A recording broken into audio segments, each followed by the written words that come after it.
نحمده ونصلي على رسوله الكريم أما بعد فأعوذ بالله من الشيطان الرجيم بسم الله الرحمن الرحيم ويستعجلونك بالعذاب ولولا أجل مسمى لجاءهم العذاب وليأتينهم بغتة وهم لا يشعرون يستعجلونك بالعذاب وإن جهنم لمحيطة بالكافرين يوم يغشاهم العذاب من فوقهم ومن تحت أرجلهم ويقول ذوقوا ما كنتم تعملون يا عبادي الذين آمنوا إن أرضي واسعة فإياي فاعبدون كل نفس ذائقة الموت ثم إلينا ترجعون والذين آمنوا وعملوا الصالحات لنبوئنهم من الجنة غرفا تجري من تحتها الأنهار خالدين فيها نعم أجر العاملين الذين صبروا وعلى ربهم يتوكلون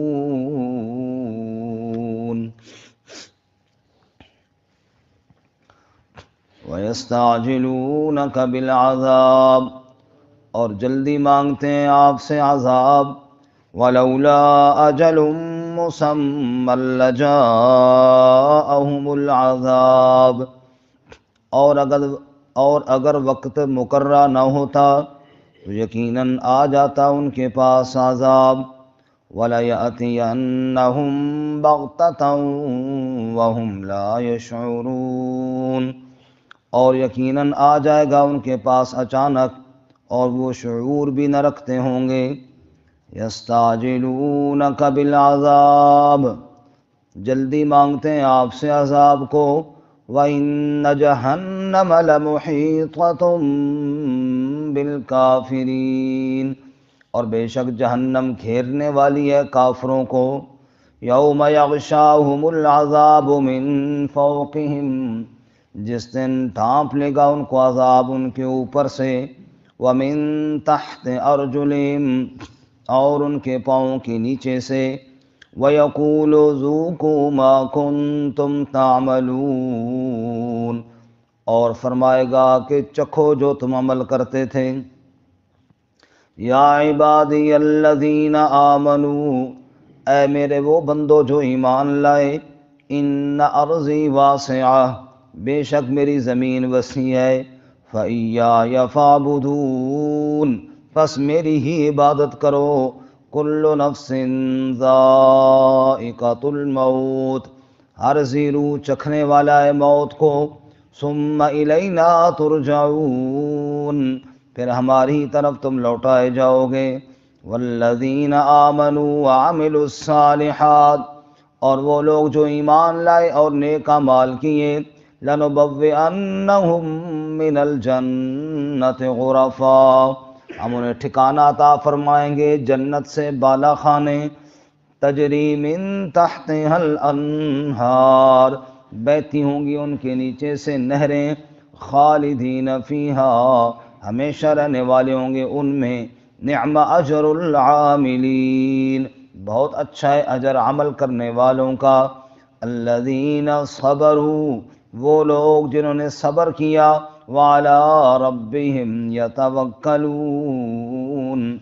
اور اپنے رب پر توکل کرتے ہیں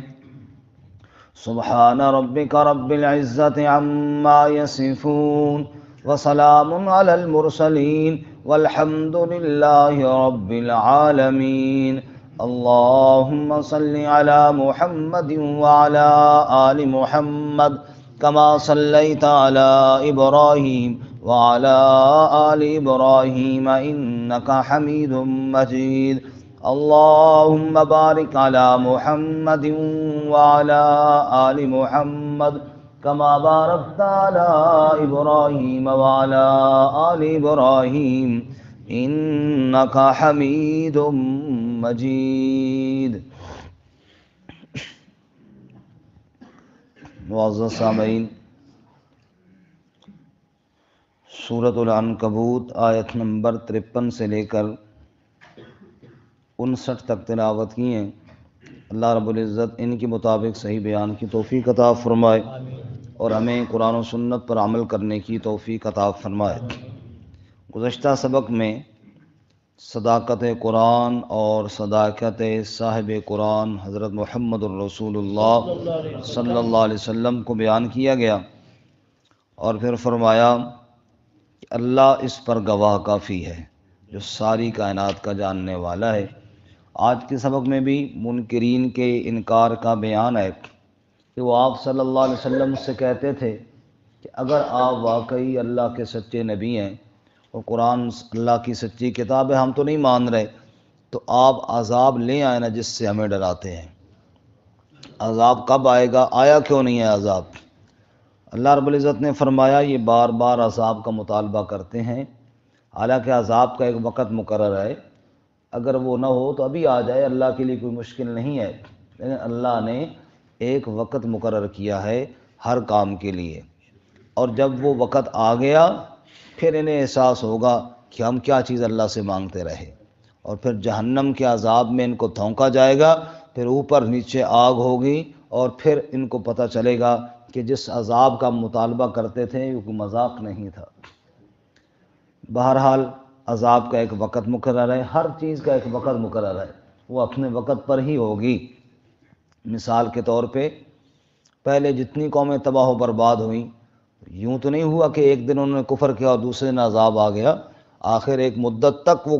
سرکشی اور کفر میں رہیں، اور پھر اللہ کا جب امر پورا ہوا، وقت مقرر پورا ہو گیا، تب جا کر ان پر عذاب آیا۔ ایسے ہی مکے والے اکڑتے رہے، ظلم ستم کرتے رہے، بدر میں اللہ تعالیٰ نے ان کو سزا دی، اور اسی طرح آخرت میں پھر جب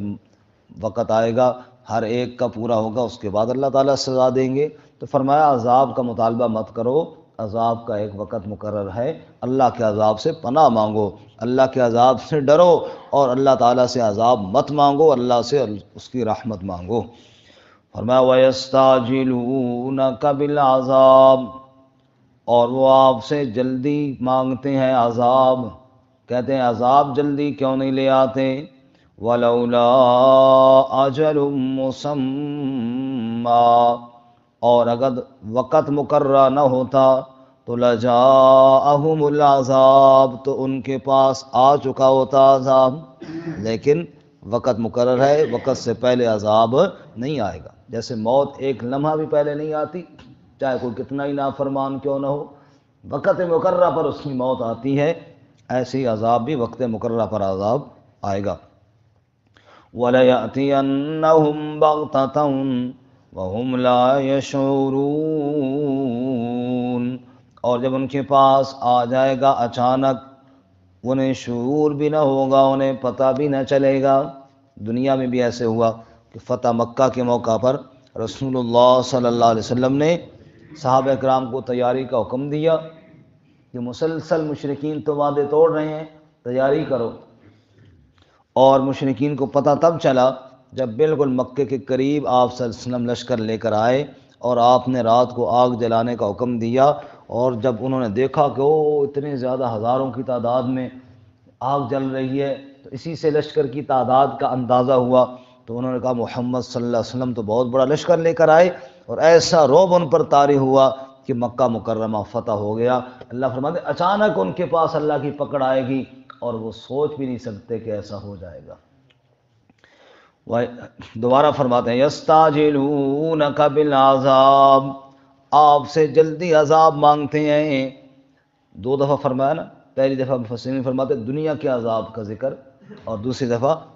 آخرت کے عذاب کا ذکر، اس لیے دوسرے کے بعد جہنم کا ذکر ہے۔ وَإِنَّ جَهَنَّمَ لمحیطۃ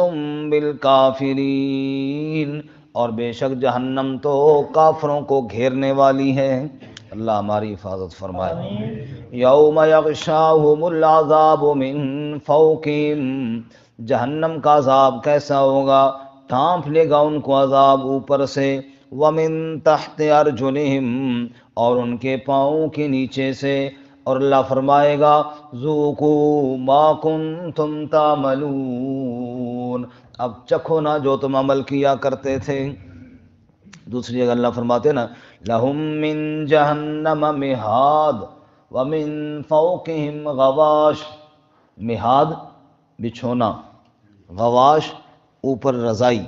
تلائی اور رضائی جیسے ہم سردیوں میں سوتے ہیں نا، ایک بستر نیچے بچھا لیا دوسرے اوپر کر لیا۔ اللہ فرماتے لہم من جہنم مہاد، نیچے والا بستر بھی آگ کا، اوپر رضائی بھی آگ کی، لحاف بھی آگ کا، اوپر نیچے، جیسے سردیوں میں بسترے کے اندر بندہ لپٹ جاتا ہے، ایسے ہی جہنمی آگ کے اندر لپٹ جائیں گے۔ اللہم اجرنا من النار، یہ دعا پڑھا کریں، اللہم اجرنا من النار، اللہم اجرنا من النار، اے اللہ ہم سب کو جہنم کی آگ سے محفوظ فرما۔ تو فرمایا کہ اوپر نیچے سے آگ ان کو گھیر لے گی، اور پھر اللہ فرمائے گا چکھو اب وہ مزہ جو دنیا میں عمل کرتے تھے۔ یہ اللہ ان کو ڈرانے کے بعد اپنے ایمان والے بندوں سے خطاب فرماتے ہیں، چونکہ اس صورت کا موضوع یہی تھا کہ اہل ایمان پر آزمائشیں آئیں گی، اور آزمائشیں بعض دفعہ اتنی زیادہ ہو جاتی ہیں کہ پھر ہجرت کرنا پڑ جاتی ہے، جیسا کہ اسی صورت میں ابراہیم علیہ السلام اور لوط علیہ السلام کی ہجرت کا بیان ہم پڑھ چکے ہیں۔ فرمایا اللہ کے نبیوں نے جب گھر چھوڑ دیا ہے، اے اہل ایمان اگر کوئی ایسے حالات آئیں تو گھر چھوڑ دو، لیکن میرا در نہ چھوڑو، عبادت میری ہی کرنی ہے، میرے علاوہ کسی کی عبادت ہے۔ یا عبادی الذین آمنو، اے میرے وہ بندو جو ایمان لائے ہو، اے ایمان والے بندو،